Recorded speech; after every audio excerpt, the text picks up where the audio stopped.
For more Bollywood gossips, hit the bell icon and never miss an update from Movies Adda. Eid का दिन सभी movie बफ्स के लिए बहुत ही खास होता है क्योंकि हर साल ईद पर सलमान खान की कोई ना कोई फिल्म लाइंड अप होती है। इस साल भी वो अपनी फिल्म भारत को ईद पर रिलीज करने वाले हैं। ये film Korean film An Ode to My Father का ऑफिशियल अडेप्टेशन है और इस अनोखी कहानी को देखने के लिए फैंस काफी बेताब हैं। मगर सलमान खान ने अब तक ईद 2020 का स्लॉट बुक नहीं किया है, पर उनकी जगह करण जौहर ने ईद 2020 पर अपनी पीरियड फिल्म तख्त रिलीज करने का डिसीजन लिया है।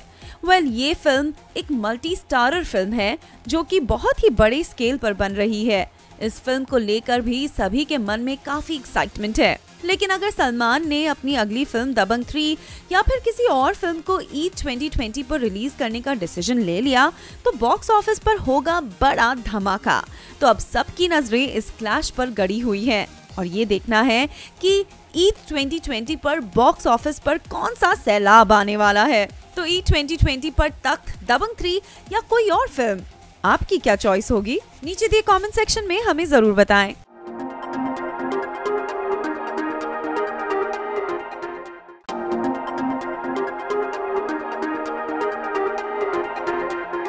संजय लीला भंसाली और सलमान खान की दोस्ती काफी गहरी रह चुकी है, लेकिन हम दिल दे चुके सनम के बाद इन दोनों के रिश्ते में दरार आ गई और इन दोनों ने कभी एक दूसरे के साथ काम नहीं किया। पर अब हम दिल दे चुके सनम की रिलीज के करीब 20 साल बाद ये दोनों फिर से किसी प्रोजेक्ट पर साथ आने वाले हैं। जी हाँ, और सूत्रों की माने तो ये एक लव स्टोरी होगी जिसका टाइटल इंशाल्लाह हो सकता है।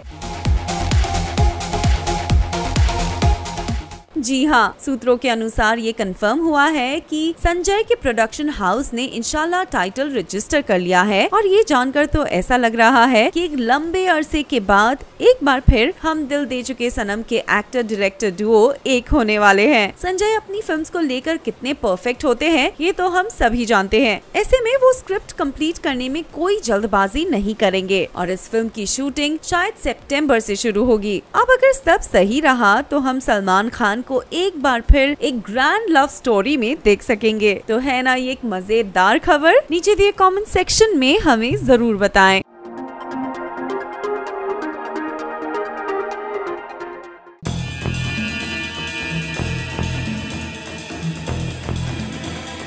हम सब जानते हैं कि सलमान खान और रणबीर कपूर के बीच रिलेशंस कुछ खास कॉर्डियल नहीं है और सभी को लगता है कि इसका कारण कटरीना कैफ है क्योंकि कैट ने ही सलमान से अलग होकर रणबीर कपूर को चुना था। ये सच तो है कि कटरीना कैफ के कारण ही इन दोनों के बीच की कड़वाहट बढ़ गई, मगर इसकी शुरुआत सालों पहले ही हो चुकी थी जब रणबीर ने इंडस्ट्री में कदम रखा था। सालों पहले जब रणबीर इंडस्ट्री में अपनी जगह बना ही रहे थे और सलमान ऑलरेडी एक एस्टैब्लिश स्टार थे, तब ये दोनों संजय दत्त के साथ एक पब पार्टी में मिले थे जहां दोनों के बीच झगड़ा हो गया था।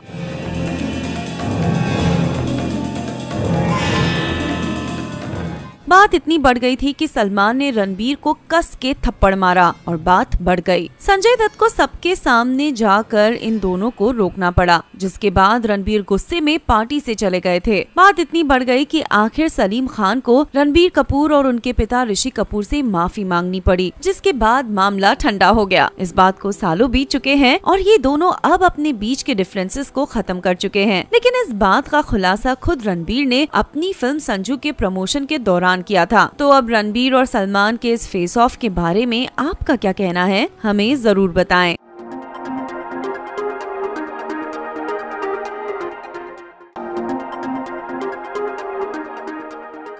सलमान खान अक्सर इंडस्ट्री में न्यूबीज को चांस देते हैं और उनकी होम प्रोडक्शन नोटबुक में भी उन्होंने नए चेहरे लॉन्च किए हैं। जी हाँ, सलमान खान ने इस फिल्म के साथ मोनीश बहल की बेटी प्रनूतन बहल और अपने दोस्त के बेटे जहीर इकबाल को दिया है डेब्यू करने का चांस।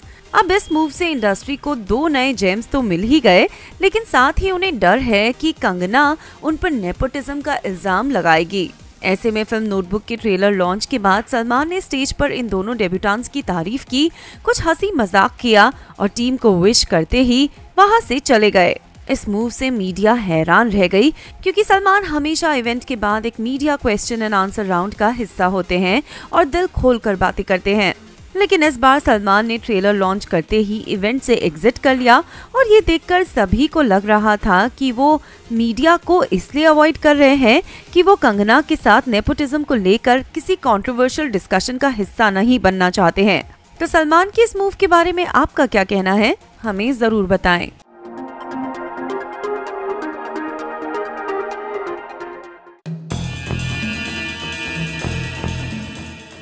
संजय लीला भंसाली और सलमान खान की दोस्ती अटूट मानी जाती थी। इनफैक्ट उनकी फिल्म हम दिल दे चुके सनम में काम करते हुए ही सलमान को ऐश्वर्या राय से प्यार हो गया और इन दोनों की लव स्टोरी काफी चली। ऑन स्क्रीन भी इस जोड़ी को काफी सराहा गया और हम दिल दे चुके सनम एक एवरग्रीन रोमांस बन गई। लेकिन इसके बाद सलमान और ऐश के बीच दूरियां आ गई और इसका सीधा असर संजय लीला भंसाली पर भी पड़ा। इसी के चलते उन्होंने ऐश के साथ फिल्म देवदास में सलमान को नहीं बल्कि शाहरुख को कास्ट किया। लेकिन एसएलबी का सपना था कि वो बाजीराव मस्तानी पर फिल्म बनाए जिसमें वो ऐश और सलमान को ही कास्ट करें, पर ये दोनों लव बर्ड्स एक दूसरे का चेहरा भी नहीं देखना चाहते थे, तो इसलिए फिल्म के बारे में सोचना व्यर्थ था। पर फिर भी सलमान ने फिल्म के लिए हामी तो भर दी, पर ऐश ने मस्तानी का रोल करने से इनकार कर दिया। इस बात का खुलासा खुद एसएलबी ने करण जौहर के सामने किया। सालों तक संजय लीला भंसाली इस बात को रिग्रेट करते रहे और काफी पोस्टपोन करने के बाद उन्होंने आखिर हार मान ली और रणवीर सिंह और दीपिका पादुकोण के साथ ये फिल्म बनाई। खैर फिल्म तो सुपरहिट हो ही गई, मगर सल्लू और ऐश को इस इंटेंस लव स्टोरी का हिस्सा होते देखकर फिल्म में 4 चांद तो लग ही जाते, है ना।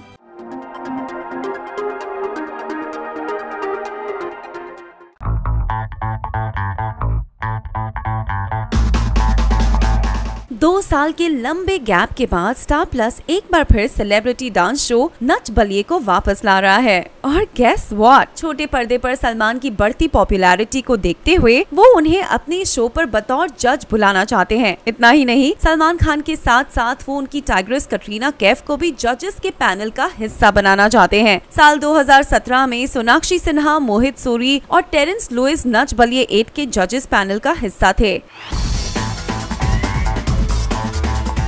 और अब 2019 में मेकर्स इस शो के 9th सीजन के साथ लौट रहे हैं और वो चाहते हैं कि सलमान खान और कटरीना कैफ इस पैनल का हिस्सा बने। कैट के डांसिंग स्किल्स काफी अमेजिंग हैं, वहीं सलमान में टीआरपी बढ़ाने की एबिलिटी है, साथ ही इन दोनों की हिट जोड़ी। अब ये तो मेकर्स के लिए हर तरह से एक विनिंग कॉम्बिनेशन होगा, है ना।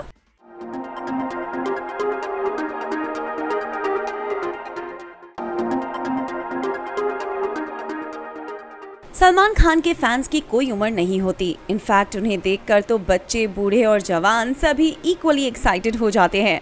सलमान के फिल्म्स के सेट्स पर अक्सर फैंस की भीड़ जमा रहती है और जब भी कोई फैन उनसे मिलने की रिक्वेस्ट करता है तो वो कभी मना नहीं करते, फिर चाहे वो कितने भी थके हुए क्यों ना हो।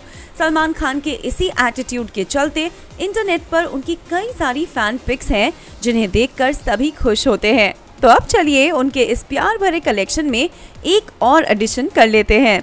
इस पिक में सलमान एक प्यारी सी लड़की के साथ पोज कर रहे हैं जिसने अपने हाथ में सलमान खान के नाम का पोस्टर पकड़ रखा है। इस बच्ची के चेहरे से उसकी खुशी साफ नजर आती है और जिस प्यार से सलमान उसके साथ पोज कर रहे हैं ये देखकर तो हमारे चेहरे पर भी मुस्कान आ गई। और आपके नीचे दिए कमेंट सेक्शन में हमें जरूर बताएं।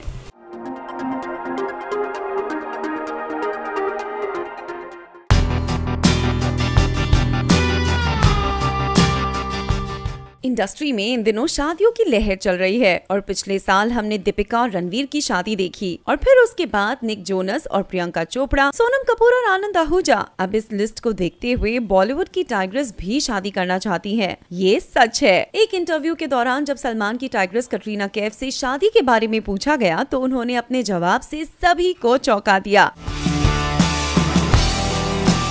जी हाँ, कैट ने कहा कि वो अब शादी करना चाहती हैं। यकीन नहीं होता? वेल तो खुद ही देख लीजिए कैट ने क्या कहा। I'm like everyone's getting married. Wait, don't leave me behind. अब ये कहकर कैट ने क्लियरली हिंट किया है कि इस साल वो किसी की बारात या रिसेप्शन पर शामिल नहीं होना चाहती हैं, बल्कि खुद दुल्हन बनना चाहती हैं। मगर सवाल ये उठता है कि क्या सलमान इसके लिए राजी होंगे? आपको क्या लगता है? नीचे दिए कमेंट सेक्शन में हमें जरूर बताएं।